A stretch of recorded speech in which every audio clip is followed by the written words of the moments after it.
What's up, everybody? It's Alan the Kraken, and today I have for you some Metazoo.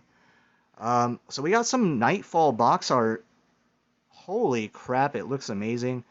You have first edition down there on the bottom left, then you have Metazoo, Nightfall, then you have Mothman flying over what appears to be maybe an alien UFO landing in the background or something like that. But I want to turn your attention down here, everyone.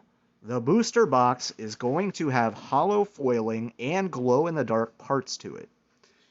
Combined, this has over 600 Metazoo likes, it has 62 yikes, and 98 eyeballs freaking out down there in the bottom right corner.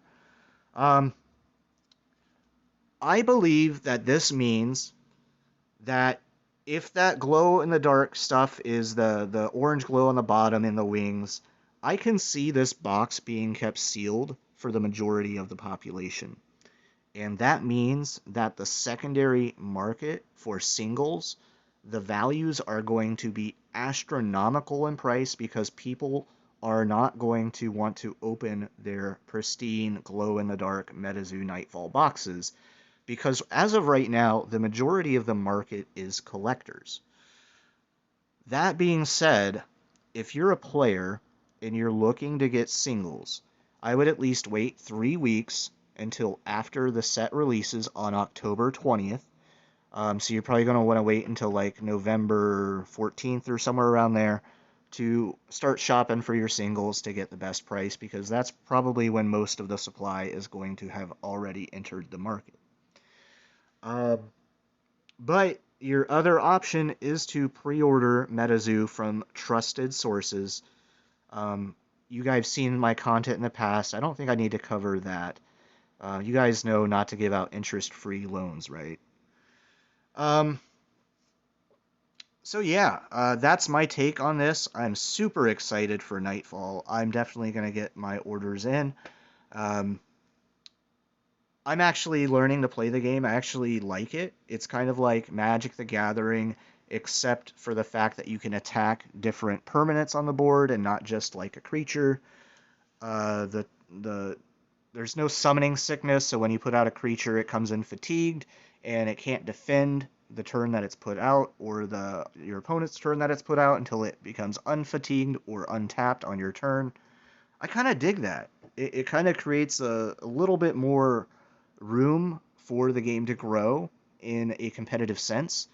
The fourth wall effects, I feel like, are going to have some kind of caps to them. Um, Maybe like a fourth wall effect can only be used up to 3 times, just to make it a little bit more balanced and fair. And if they don't do that, then at least have like competitive errata for cards, so they could at least get the bonus anyway. But then you also have the Terra cards that come into play, so you can play those as well. So I could also see a format where there are no fourth wall effects other than your Terra cards, which I believe is what the route that they're going to go.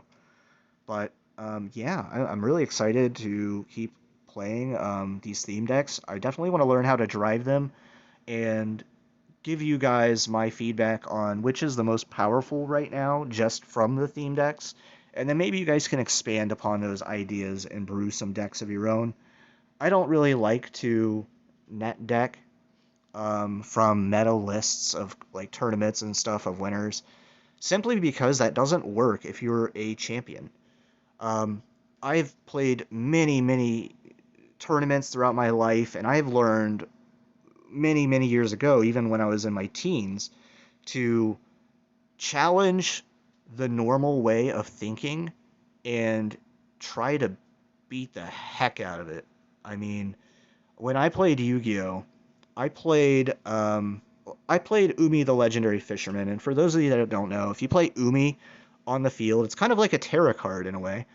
If you play Umi on the field, you get an additional bonus to your water creatures, but it also enables secondary abilities on your water creatures to not be targeted by spells. And at the time of the meta that I played, the 1850 Mechanical Chaser beatdown decks were dominating everything. So I built a deck to where you could not target my creatures.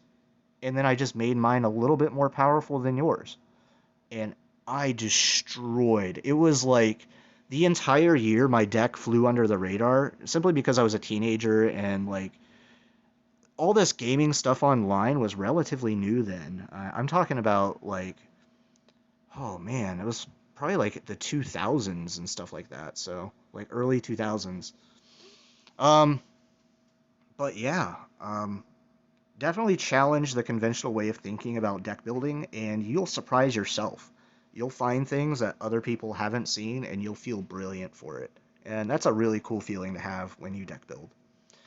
Um, I think that's it for today. I hope I covered everything about this announcement. Maybe there's some more stuff that's going to trickle out throughout the week, so I'll keep doing these small little videos and keep you posted. Thank you very much, everyone. And remember to like and subscribe if you have not. And you all have a wonderful day. Peace. And remember to have fun.